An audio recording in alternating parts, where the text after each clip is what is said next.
APC crisis. I won't reply Sage Oshiomhole.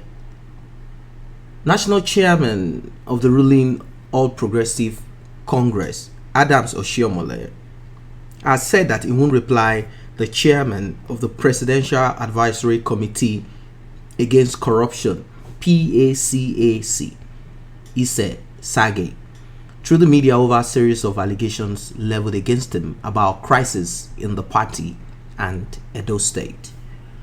Oshiomhole, who stated this in Abuja, stressed that he would rather call him on phone or schedule a meeting with him and hear issues he claimed he had with him, saying he decided not to reply him through media because of respect he has for him, Sage. It will be recalled that the Leonard Silk had during weekend accused Oshiomhole of creating more problems for the party with his aggressive attitude, adding that he would personally demand his removal as party chairman if Edo State, the only state controlled by the APC in the South, was lost to the opposition. But when journalists confronted Oshiomhole for his reaction to the allegations, he insisted that though he had not read the PACAC chairman statement, noting that even if he had read it, he would not reply through newspapers.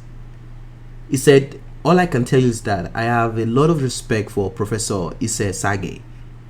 I do remember very well that he was one of those who said I should contest for president. I respect him. He is a very consistent fellow. He believes in what he believed in and he pays the price for it. So I have a lot of respect for him. If he has said those things, I am not going to reply him through the newspapers. I will find out what he said and I will call him and know what the issues are that he is not comfortable with. He is my brother and my elder statesman." Oshiomhole said all of this.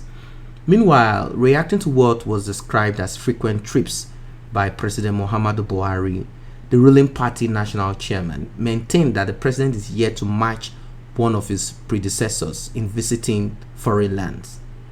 Oshiomhole, who faulted claims of critics, cited a book late Gani Fawemi wrote where he calculated the number of days Obasanjo spent in foreign lands during his 8-year tenure. According to him, saying president involves in frequent trip is not correct. I remember very well there is no president in recent Nigerian history since 1999 till now that traveled out of Nigeria as much as former President Olusegun Okekiola Aremu Obasanjo did. If you check through your newspapers and play back some of your electronic coverages, you'll find where Gani Fawemi of blessed memory took time to calculate the number of days President Obasanjo was out of Nigeria visiting foreign countries. He even tried to calculate the number of hours he was spending in here comparing to the number of hours he was spending on Nigerian soil. So how can you, that was already an adult when Obasanjo was president, suggest that Buhari travels more than the other person? This is not correct. So guys, this is what Oshiomhole has to say. He will not respond to Professor Issa Sage. He's not going to respond. He said he's going to meet him one-on-one and discuss. Well, that shows a huge sign of respect if he's not playing politics. And now let us look at the issue of the president traveling back and forth out of Nigeria. Sometimes when you listen to politicians speak, you will realize that these people are so corrupt. They are fantastically corrupt. Now, they are calculating the number of hours Obasanjo spent. I thought APC, with their flag bearer, decided to push away the PDP and the way they ran Nigeria. But unfortunately, they are now comparing themselves to the supposed corrupt administration that they pushed out. It's a shame that this is how these politicians reason. They don't actually reason the way I expect them to reason. Oshomole is saying that Buhari spends more time in Nigeria. Is that what he's saying? All right, let us forget about where he spends most of his time. What are the reasons for him traveling out of Nigeria? Buhari is a sick man. He goes out of Nigeria always on medical tourism, medical vacation. Why can't the same person advise Buhari to build a specialist hospital in Nigeria, in all of the regions in Nigeria, so that he himself can attend the hospital without fear of not having adequate facilities, equipment, and of course, professionals that will handle the health issues. Buhari suffers from Crohn's disease. It is an inflammation of the esophagus, intestines, or any part of his body. And this, most of the time, the part of the symptoms is, diarrhea, loss of appetite, and a lot of complications that is attached to that. If Buhari has a hair problem, he flies out of Nigeria. If Buhari has a pain on his legs, he flies out of Nigeria to the United Kingdom. If the United Kingdom has been the way Nigeria is, yes, we know they are one of the game players. They were the one that amalgamated the South and the North, and somehow behind the scene, they are still practicing your colonization in all parts of Africa. But then we should be able to account for our own actions too. If the United Kingdom had looted all money that they are supposed to probably use in building hospitals, I don't think Buhari will be able to have opportunity to go to the United Kingdom, London, for treatment. Why can't these people replicate the same thing that they see out there in their own country? Rather, they will rather still take the money abroad. There are a lot of Nigerian money, funds, and looted money. A lot of loot that are abroad that will never be returned because there is no clear-cut documentation.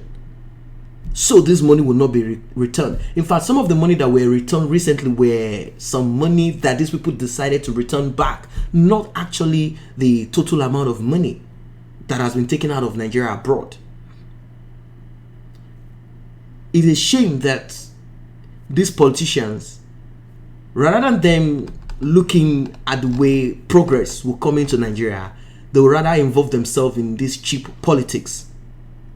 Rather than them involving themselves in how they can implement productive policies that will take Nigerians to the next level, they will rather continue with this crab mentality, fighting each other, talking nonsense, saying words that do not make any sense. In fact, right now, what they are all pushing forward for is 2023, meaning these guys are going to steal more money because they need a lot of money for that 2023. Every region is trying its best to take that position, and you would think that if your own region, let's assume the South, takes over, you assume that if anyone from the southern part of Nigeria gets into that position, you would think it's going to change the lives of the Southerners. No. The lives of Nigerians will remain the same. Buhari being there, it's only his family and friends that are benefiting from this. Hausa Fulani bandits are everywhere, giving weapons and giving some amount of money, giving free hand to move around Nigeria to do whatever they like. That is just what those ones are giving. It's not as if their life is made better. No, their life is not made more better. So anyone from any region in Nigeria that takes that seat, if that person is not going to be a person that is transparent, a person that obeys the rule of law, then we are in the same position. We are in the same point that we've been before. A lot of people say Goodluck Jonathan's period era is better than this. What I see in this administration is basically flouting court ruling, arresting activists, media personalities, anyone that speaks against them, anyone they term as, anyone Buhari sees as a dissent, he will attack the person. That is what I say in this administration. That being said, that doesn't mean that previous administration, let's start from Goodluck Jonathan to Obasanjo to the rest of them, there was no time in Nigeria that we ever had constant electricity. Basic amenities are never available. So I don't see any difference in any of those people. I only see them as the worst, and things getting more worse, and at the end of the day, we don't know where it's going to end to. A lot of people are saying 2023 is going to be a do or die affair. The southwest, southeast wants to take that shot at the presidency. The north claim that it's their father's land, they will take over, and that is all these people are focused on, how they will get power for themselves, for their families and their friends, and makes them feel good. Nothing about Nigerians. Just imagine how Nigeria has been with all the resources that we have. Just imagine how we are till today. There is no social amenities, no social assistance. There is nothing. Everyone is just living according to their own whims, according to their own effort, and all of that. That is how Nigerians are living. There is nothing that you gain from being Nigerian. There is nothing. So this is what these people have to say. Professor Issa Sagi, he is the head of PACAC, PACAC. It has to do with corruption, and what he does is to advise the president. He's a presidential advisory committee against corruption, and he has decided to tell Oshiomhole to step down all of this aggressive stance that he has in Edo State, Nigeria. Guys, may I remind you to tap on that subscription button and also the red notification icon bell below, so you'll be notified whenever our videos are uploaded. Thanks for stopping by.